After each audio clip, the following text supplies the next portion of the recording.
Halo semua, kali ini kita akan membahas buku ESPS IPAS volume 1, Kurikulum Merdeka untuk kelas 5.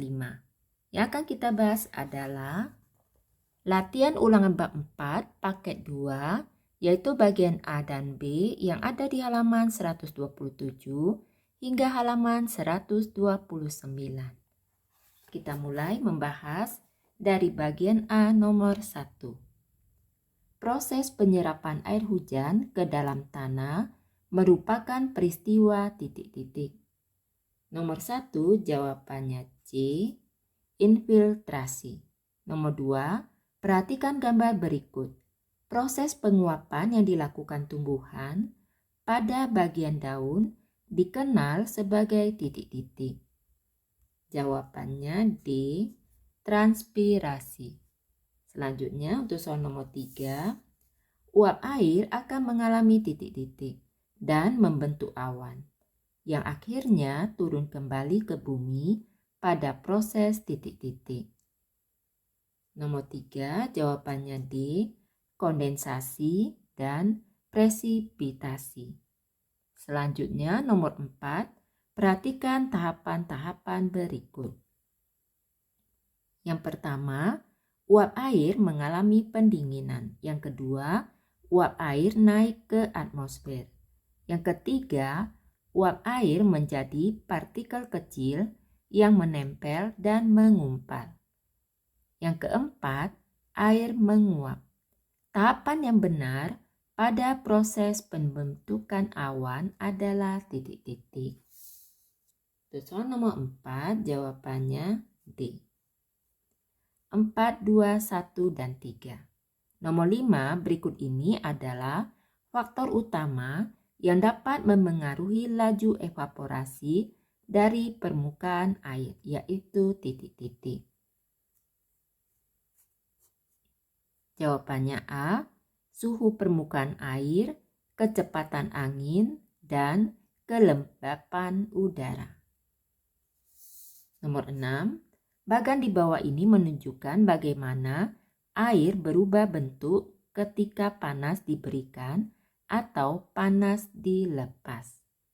Untuk soal nomor 6, jawabannya adalah D. Kondensasi dan evaporasi.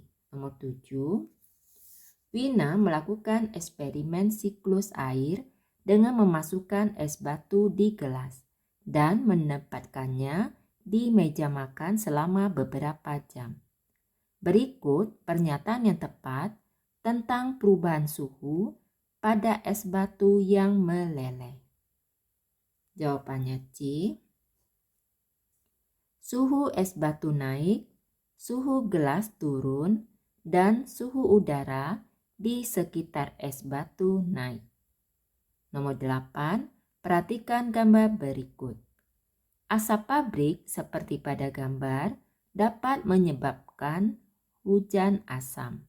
Salah satu dampak hujan asam terhadap siklus air adalah titik-titik. Jawabannya D, air menjadi bersifat asam dan merusak ekosistem. Selanjutnya nomor 9, perhatikan gambar berikut. Salah satu yang harus diperhatikan saat membangun infrastruktur adalah pembuatan drainase untuk menjaga siklus air. Tujuannya adalah titik-titik. Jawabannya A, mencegah banjir dan meningkatkan infiltrasi. Selanjutnya untuk soal nomor 10, fungsi hutan kota dalam mengatur siklus air adalah titik-titik. Jawabannya A, menampung air hujan dan menyimpan air tanah. Selanjutnya kita bahas bagian B. Bagian B nomor 1, energi utama yang menggerakkan seluruh proses dalam siklus air berasal dari titik-titik. Untuk B nomor 1,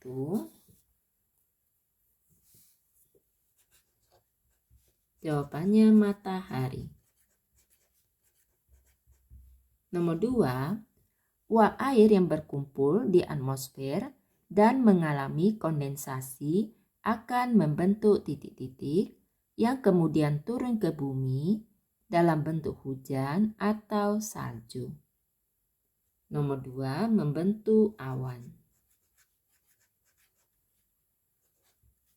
Nomor 3, penebangan pohon secara liar dapat merusak siklus air karena mengurangi kemampuan tanah untuk titik-titik air hujan. Nomor 3, jawabannya menyerap.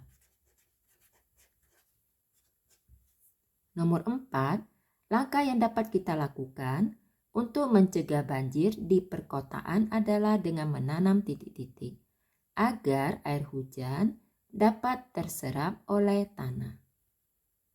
Jawaban untuk soal nomor 4 adalah pohon. Nomor 5, untuk menjaga siklus air tetap seimbang, kita dapat melakukan upaya titik-titik di lahan-lahan yang gundul. Jawabannya, reboisasi. Demikianlah pembahasan kali ini. Semoga dapat dipahami. Untuk bagian C akan dibahas di video berikutnya. Untuk memudahkan pengecekan atau pencarian video yang kalian inginkan, dapat dicek di daftar playlistnya. Terima kasih.